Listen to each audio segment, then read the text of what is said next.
Hello everyone, welcome to Comic Wonder World. I'm George, and today I'll be sharing a complete story with you. Today is my mother's 50th birthday. All the guests have arrived except for my girlfriend, Mary. I called her the first time, and she didn't answer. I felt a bit uneasy, so I called again. This time, she picked up, but her voice sounded impatient. George, why are you rushing me? I'm not going to run away. Just as I was about to respond, I realized she had already hung up, leaving only the busy tone. At 8 o'clock in the evening, Mary finally arrived, though late. But when I saw her, I was still very happy and hurried to greet her at the door. Mary, why did you come so late? As I spoke, my gaze fell on a man beside her. Mary was holding his hand, looking very intimate. My heart sank. As I scrutinized the man's appearance, he looked ordinary, with a bit of a rogue vibe, not really someone who seemed respectable. Out of politeness, I nodded at him. Just as I was about to ask Mary something, she had already walked past me, pulling the man toward the hall of my family's villa as if she were the host. Inside, the housekeeper, Keller, came out and said, Miss Mary, you're back. The lady has asked several times. Hurry and change your clothes. Before Aunt Keller could finish her sentence, Mary suddenly darkened her expression and snapped, Who's a miss? Your whole family is made up of misses. Watch your mouth. I followed Mary closely and, hearing this, immediately scolded her. What nonsense are you talking?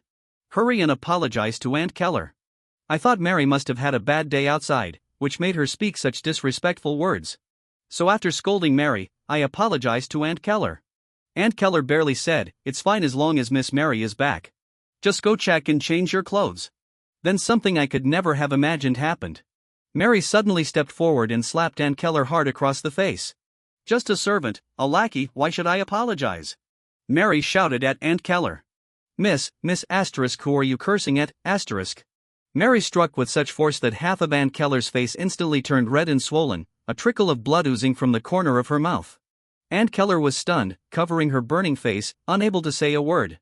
And I was also stunned, even doubting for a moment, was this really Mary? Had she been possessed? 7 years ago, on a rainy night, Mary's ailing mother brought her to my home, kneeling in the downpour, begging my mother to take in 15-year-old Mary. After that, Mary moved in with us. My mother was not in good health, and I was busy with work.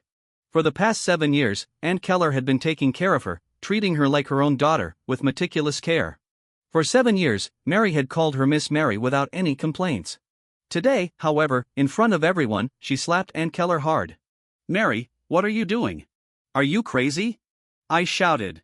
My mother and others heard the commotion and hurried over. But this was just the first step of Mary's madness. Next, she pulled a microphone out of her bag and loudly announced, Everyone, I have an important announcement to make. I'm Mary, and I'm breaking up with George. The many guests present were stunned. Everyone knew that years ago, when Mary's mother was on her deathbed, she had promised her to me. My mother was initially against it, but 7 years ago, I was still young and impulsive. Perhaps driven by a desire to protect the weak, or maybe it was just that Mary happened to fit my aesthetic, I fell in love with her at first sight. So I agreed to the marriage. I was stubborn, since I had agreed to the engagement, I naturally had to treat her well, with all my heart. Over the past 7 years, I had fought hard in the business world and had almost unconditionally satisfied Mary's material needs.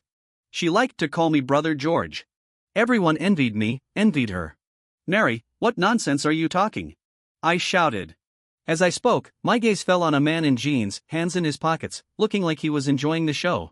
I understood in my heart that this man was undoubtedly the reason for Mary's crazy behavior. Mary, who is he? I asked, pointing at the man.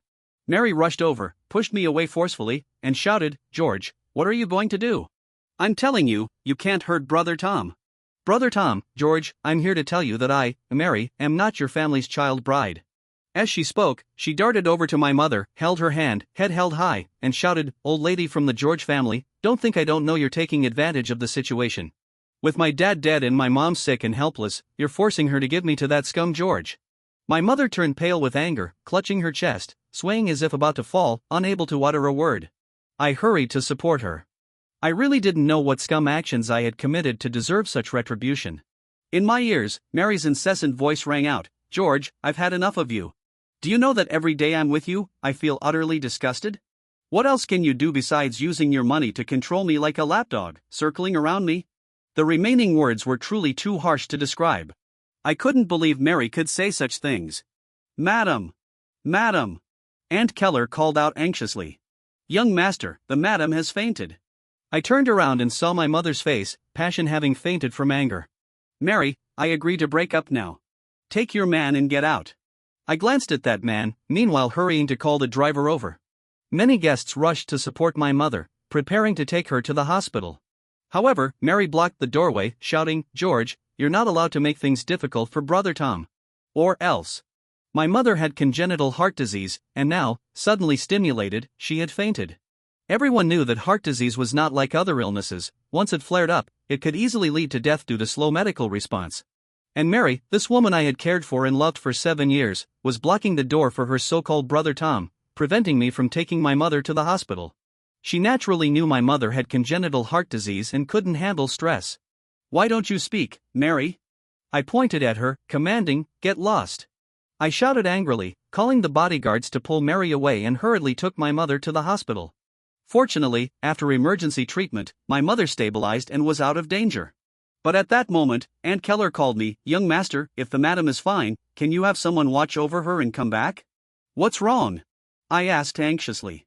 "Mary has called a moving company to take all her things, and she sent that man to your room to pick things." "That man doesn't seem like a decent person," Aunt Keller said, clearly lowering her voice on the last sentence. "Wait for me. I'll be back right away," I said, hurrying. By the time I drove back to my villa, the house was already in chaos. Mary was yelling at Aunt Keller, "Aunt Keller, what do you mean my things? Why can't I take them? George has so many clothes and hundreds of watches. Does he need that much? What's the point of keeping things he doesn't use?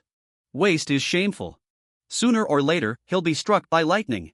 Brother Tom is picking out something useful. Do you know that?" Seeing me return, Mary's face turned red with anger, and she shouted, "George, are you trying to use such a clumsy method to stop me from being with Brother Tom? I'm telling you, Brother Tom and I are true love. You don't know how good he is to me." I looked at her coldly, as if she were a complete stranger. Earlier, at the hospital, while my mother was in the emergency room, I had called someone to inquire about that man and learned about his background. Tom was a year older than Mary. I had thought they were classmates, but they weren't. He was from a vocational college. As for how they met, the information I'd gathered was that Tom actively pursued Mary, persistently asking for her contact information and then greeting her every day with good morning and good night. Tom doesn't come from an ordinary family, he is poor. His mother is from the countryside and quite rough, while his father is a gambler who, whenever he has a little money, spends it recklessly without saving a dime. So Tom's family of 3 has always been crammed into a less than 50 square meter subsidized apartment. I don't know what kind of delusion Mary is under to want to break up with me in search of her true love. Fine, if she truly doesn't love me and wants to discuss it privately, I can accept that. A forced relationship is never sweet. However, she chose to create a scene at my mother's birthday party. She knows my mother has a heart condition and can't handle stress. This could be life-threatening. Her intentions are despicable. Since she wants to seek her true love, let her go. Thinking of this, I took a deep breath and said, "Mary, you should be with your brother Tom. You two are true love, and I won't stand in your way. But when your mother brought you to my house, besides you, there was also $800,000 in debt. I said everything you have belongs to my family, the George family, and was acquired by me, the scum you despise. You can't take anything with you." Mary was furious and slammed her bag down on the ground, shouting, "I knew it, George. You just want to use this despicable tactic to imprison me in your house. Fine, I don't want your things." I turned to go to my room, only to find Tom had turned it upside down. Many of the clothes from my closet were thrown on the floor. Tom had changed into my clothes and was excitedly trying to figure out the combination to my safe. Hearing a noise, he thought it was Mary and shouted, "Mary, do you know what George's safe combination is? By the way, I picked out a few watches, along with some shirts and suits, is that okay?" I sneered coldly and coughed lightly. Hearing my voice, Tom was clearly taken aback, then almost instinctively asked, "George, aren't you in the hospital?" In an instant, I understood what was happening. During my mom's birthday party, Tom had incited Mary to cause a scene. My mom has a heart condition. If things got out of hand, she would feel unwell, and I would have to take her to the hospital. Then Mary could take the opportunity to steal from her and the valuable items from my room. The anger I had barely managed to suppress flared up again. "Mr. Tom, if you dare to take anything from my house today, I will accuse you of theft," I said coldly. Tom was momentarily stunned and exclaimed, "Mr. George, I just..." Mary rushed over, blocking Tom, and shouted, "George, what are you going to do? You tell me if you dare to make things difficult for brother Tom. I will. I couldn't be bothered with Mary and shouted, "Someone strip Tom of everything that belongs to me." A few bodyguards from my house rushed forward. This guy really knows how to pick things. He chose my Rolex and Patek Philippe watches, along with a few gold watches. What I found most ironic was that Tom had even changed into my underwear. Now, being pinned down by the bodyguards while they stripped him, I shouted from the side, "Don't touch him as a person, just take away the things that don't belong to him." Seeing me bully her heartthrob, Mary was frantic and kept cursing, "You bunch of lackeys. I'm going to report you." "Stop it, George. You make them stop." "Mary, leave your jewelry behind as well," I said, "the bracelets, necklaces, earrings, and so on." The bracelet on Mary's wrist was the jade bracelet I personally chose for her on her 20th birthday, worth over $2 million. The earrings were pink diamonds, large carat pink diamonds, worth $1 million. As for the necklace, although it was just a regular Australian white pearl necklace, each pearl was as round and flawless as a little light bulb. If sold on the market, it would fetch at least over $100,000. "Oh, and those LV shoes on your feet, considering you're a woman, I'll let you leave dressed decently." I snorted coldly. Tom was left with only a pair of underwear, frantically trying to put on his original clothes. He didn't forget to threaten me, "George, this is personal attack. Insulting my character. I'm going to sue." "Go ahead," I said. "I have surveillance at home. You attempted to break in, and I'm also preparing to sue you." "You're talking nonsense." Mary was busy saying, "Brother Tom just stepped on your clothes, what's the big deal? You had your dog servant beat him up. That's personal attack." This time, I didn't even glance at Mary and called out, "A Keller, have them wait downstairs. I'll get Mary's passport and household registration book for her so she can marry her true love." Watching Mary leave my house barefoot, holding the household registration book and passport, dragging Tom without looking back, I took a deep breath. The air twisted in my lungs, and I felt a faint pain in my heart. Aunt Keller looked worried and said softly, "Young master, she took the household registration book, and she always carries her ID. She can marry that man, and once married, it will be a huge trouble. Everyone needs to pay for their actions." I replied, I had deliberately given her the household registration book. Aunt Keller understood my meaning. Once she married Tom, there would be no turning back, and the world would become her hell.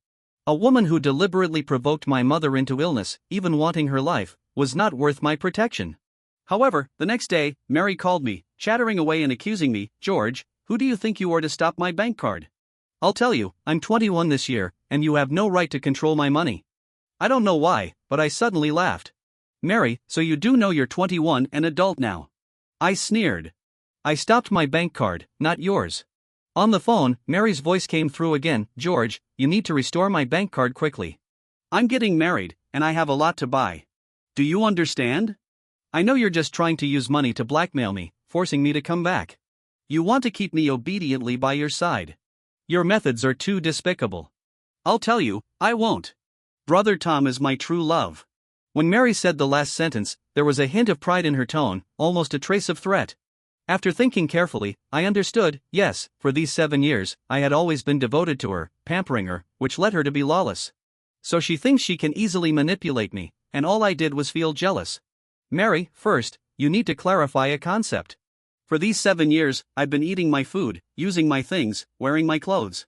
Now that you're getting married, I certainly won't be the fool to give you money anymore. Don't disturb me. If there's nothing else, I'm someone you find disgusting." With that, I hung up the phone. The private investigator I hired was very efficient. Yesterday, he had just figured out the background of Tom, and today he reported new information to me. I looked at the data sent to my phone, thought carefully, and then instructed my assistant to prepare the relevant materials. As I expected, 3 days later, Mary brought Tom's family to my house. Tom's mother was a plump old woman dressed in a bright red outfit and wearing cheap foundation. Unfortunately, the stark white foundation couldn't hide her dark, dry skin. Her knuckles were prominent and thick, clearly someone who had done hard labor for years.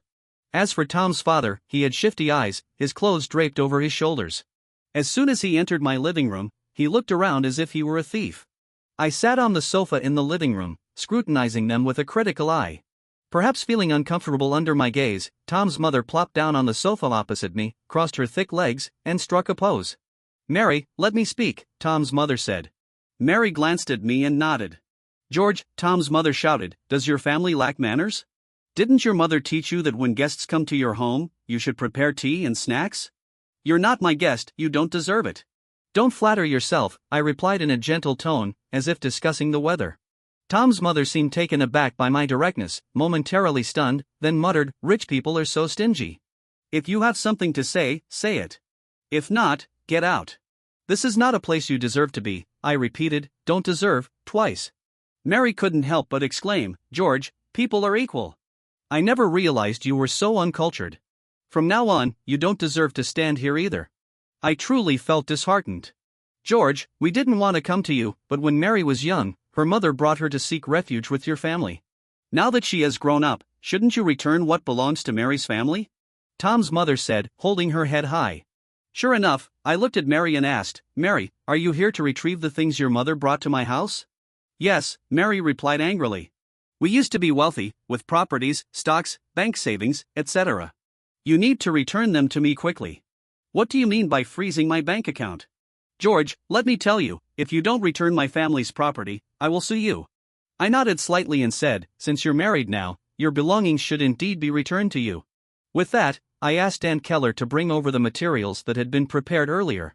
Looking at the small wooden box Aunt Keller was holding, the greed in Tom's family's eyes could no longer be concealed.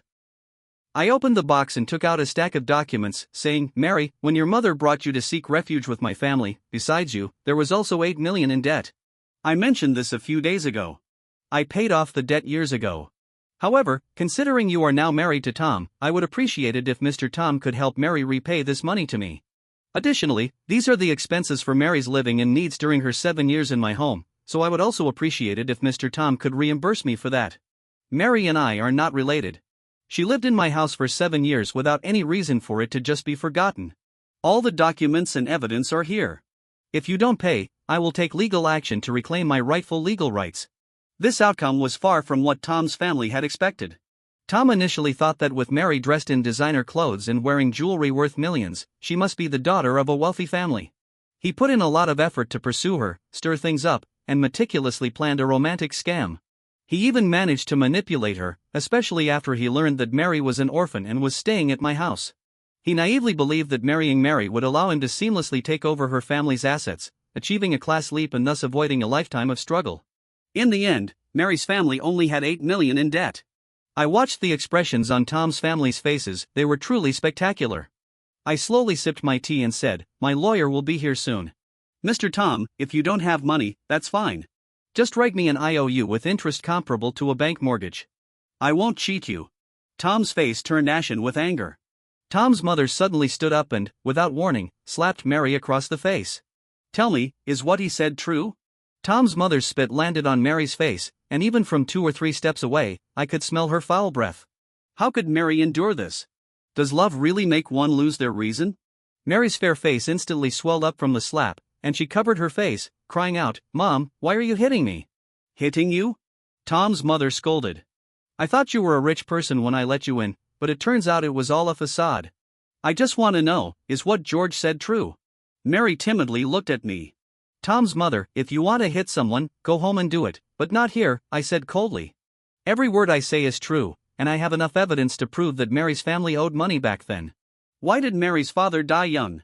"It was because he was heavily in debt and couldn't bear the burden, so he jumped to his death." Mary knew a little about her family situation, but she was only 15 at the time, and her mother had always kept it from her. I didn't understand how she mistakenly thought her family was wealthy, or perhaps Tom naively believed that just because she wore gold and silver and had luxury items, her family must be rich. My lawyer arrived with documents demanding the original $8 million that Mary's family owed, not to mention the living expenses, tuition, and daily needs Mary had incurred over the years, totaling $630,000. Tom was dumbfounded. This farce had been stuck in my house for over an hour, and in the end, Tom slapped Mary hard, causing her mouth to bleed. Aunt Keller couldn't bear to watch and wanted to intervene, but I stopped her because this was Mary's true love. Both sides of Mary's face were swollen, tears welling in her eyes as she looked at me and asked, "George, are you satisfied? You did this on purpose, right?" "Mary, what nonsense are you talking about?" I said with a smile. "This is the love your true love has given you, clearly displayed on your face. Enjoy it and savor it. Don't let Mr. Tom down. If you hadn't made me take my things, how could Brother Tom have hit me?" Mary said, "You're deliberately ruining our relationship. You have so many clothes, so many watches, does it matter if you give him a few? You're just heartless."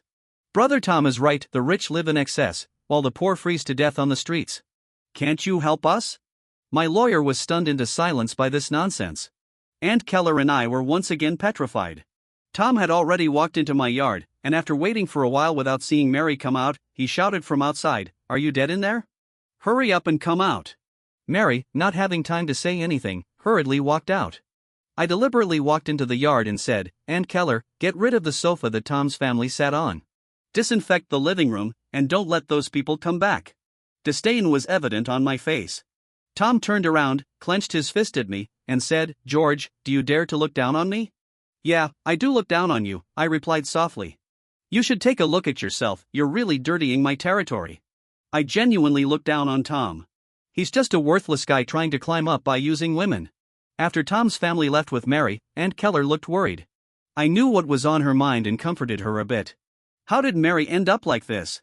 Aunt Keller asked. "Probably like her mother," I said. "Caught up in love." I had heard my mom say that Mary's family used to be wealthy, and Mary's mother, an only child, cried and insisted on marrying a poor artist. My mom, as her close friend, had tried to dissuade her but ended up being scolded. They lost contact for a while until Mary's family went bankrupt, and her mother, left with no options, brought Mary to my mom for help. Aunt Keller asked me if I was just going to watch Mary jump into the fire without doing anything. I shook my head and told Aunt Keller that if Mary could wake up, divorce him, and come back to apologize to my mom and Aunt Keller, I could arrange for her to study abroad and find a suitable match in the future. But if she remains so stubborn, then let her be. Aunt Keller, you have to know that's her true love. How ironic. As a man, I may be magnanimous, but I'm not to the point of being completely indifferent. Especially after Tom learned about my mom's heart condition and manipulated Mary, using my mom's illness to cause trouble in my house. I felt really uncomfortable and resentful because, as everyone knows, heart disease could lead to death at any moment. So I had my lawyers start making things difficult for Mary. She was already an adult, got married, had her own family, and owed me money that needed to be repaid. Of course, I also hired a few paparazzi to keep an eye on Tom's family. There was no choice. After learning about Tom's wolfish ambitions, I was very worried. After all, Mary had lived in my house for 7 years and knew many of my private matters. Now that she was caught up in love, who knew if Tom would use her again to do something outrageous that could harm my mother? After that day, when Tom's family couldn't get money from me, Mary faced a mixed attack from Tom and his mother. Mary had originally attended an elite school, but Tom wouldn't let her go anymore. After all, the monthly living expenses were beyond what Tom could afford. Naturally, Tom wouldn't let Mary just sit at home, so his mother hit upon the idea of having Mary do business with her. Poor Mary, raised in luxury since childhood, had never experienced such hardship. Plus, she was shy and didn't know how to sell. At first, she often couldn't even sell a single scallion. Tom's mother, afraid of injuring my face and being seen by others, would only whip the invisible places with a belt. When the paparazzi spoke to me, I couldn't help but sigh. A week passed like this, and Mary first called my mom, but my mom didn't answer her call and conveniently blocked her. So she called me again. "Brother George, can you lend me some money?" Mary said. "Oh," I asked with a smile, "how much?" 50,000? Mary hurriedly said, "Brother George, she hits me every day and scolds me. I don't know how to do business. I'm really trying to learn. If you lend me some money, she won't hit me anymore, and Brother Tom will love me again." I sighed, not knowing how Tom managed to do this. It was as if he had put a spell on Mary. So I said directly, "Miss Mary, you should consider how to pay back the money you owe me." "George, how can you be like this? Is money all you care about?" Immediately, Mary exploded, shouting. I hung up the phone. In the evening, I had the driver take me to a small vegetable market near Tom's house. I stared at the dirty woman squatting on the ground, selling her goods, hardly able to believe that this was Mary, the Mary who had been pampered since childhood, who had never even dipped her fingers in water. Now she was wearing cheap, tattered clothes that didn't fit, squatting on the ground, selling sweet potatoes and corn from 7 to 10 o'clock in the evening. In 3 hours, she had only sold 1 order of sweet potatoes and had 2 ears of corn stolen. One buyer humiliated her with harsh and sarcastic words. Among them, a few thugs, seeing that she was pretty, even started to touch and tease her. By around 10 o'clock at night, there weren't many people left by the roadside. I sat in the car for a long time, planning to go to a nearby mall to buy a cup of coffee before heading back. I just came to see how Mary was selling sweet potatoes and vegetables after hearing what the paparazzi said. After seeing it, that was it. After all, this is the path she chose for herself, her love, the ASA result. I don't know how Mary saw me. She ran over without a care and blocked my way. George, give me some money. I don't want much, just 100,000. 100,000 isn't enough. Give me 500,000. George, you used to buy me jewelry, and it was always over $1 million. What's wrong with giving me a little money? Why are you being so stingy? I looked at her hands, covered in mud with cracked wounds and bright red blood. I took a step back, and the driver hurried to stand in front of me. At that moment, Tom's mother suddenly appeared from some corner, raised her hand, and slapped Mary, shouting, "You're selling vegetables, yeah? You're out there flirting around.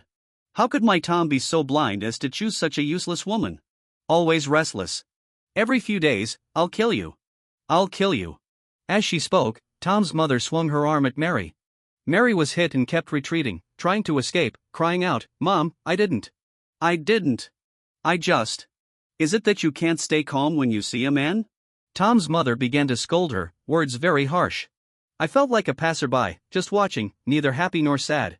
As Tom's mother punched and kicked while cursing, Mary loaded the sweet potatoes and corn onto the tricycle. Then Tom's mother, weighing nearly 200 pounds, also sat on the tricycle. Mary struggled to squat on the tricycle, laboriously making her way toward Tom's house, striding toward her love. Tom's mother held a bundle of cropped twine in her hand, occasionally whipping it across Mary's back as if she were driving an animal. The driver almost couldn't hold back, wanting to intervene in this business. However, reason told us that we couldn't help her. Since then, I have never seen Mary again. Suppressing all my feelings, however, the paparazzi took my money and diligently did his job, occasionally telling me that Mary had been beaten again. I knew that every day she was either being beaten or on her way to being beaten. Her body was covered in injuries, new wounds layered over old ones. Tom had originally hoped to get rich through her, but now that hope was dashed, and all his anger was vented on her.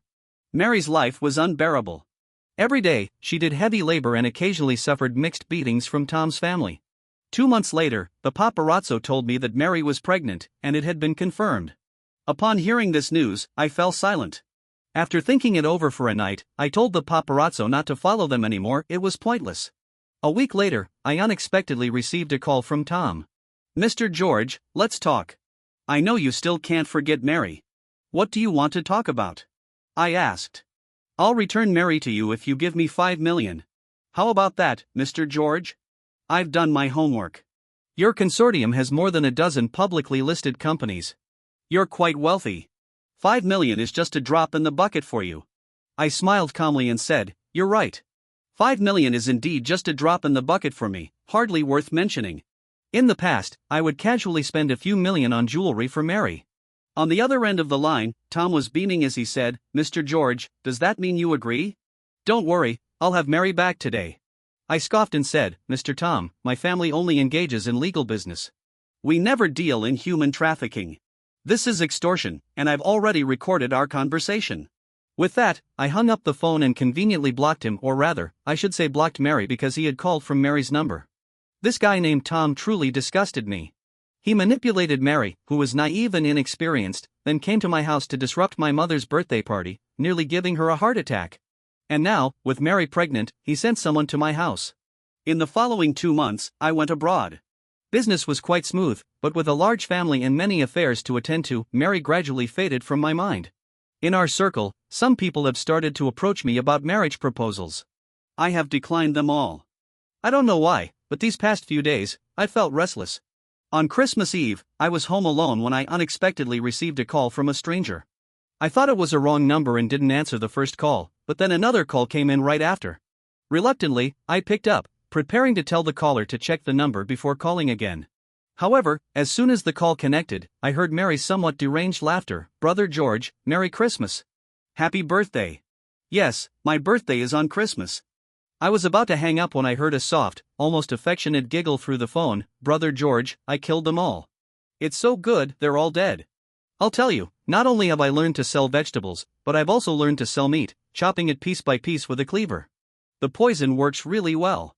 Although it's not strong enough to kill, it can make them unconscious. I took the knife and chopped, just like chopping pork. It was so much fun. There was just a bit too much blood. It was my first time, not enough experience. But cleaning up is usually fine. Just tidy up, and it'll be okay." I was startled and shouted, "Mary, what have you done? Who did you kill?" Tom and his mother and that old bastard? Now I'm going to kill that little bastard too. I shouted in panic. Mary, don't do anything stupid. I'm coming right now. But then I heard a loud explosion through the phone, followed by happy birthday. I rushed down from upstairs, calling for the driver to bring the car while dialing the police. By the time we arrived at Tom's house, it had already turned into a sea of flames. The raging fire burned away the sins of the world, illuminating the pitch-black sky. Through police investigations, it was revealed that Tom's family of 3 had been poisoned and fell into a coma, after which they were killed by Mary with a knife. All 3 were stabbed countless times and dismembered.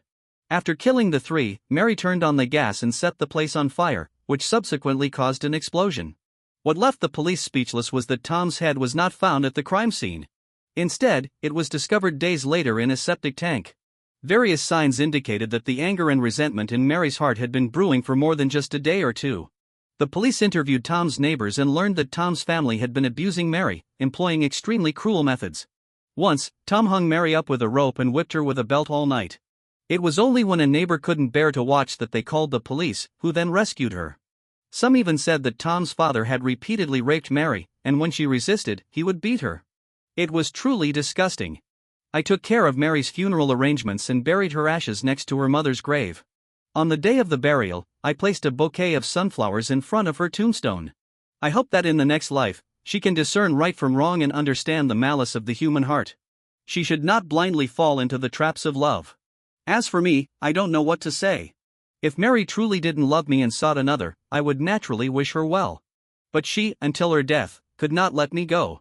On my birthday, after she killed Tom's entire family, she called me, making me hear the explosion just before her death and that happy birthday. Since then, every year on my birthday, I inevitably think of her. Even though I've already let go in my heart. Youth without regrets, love pursued in vain.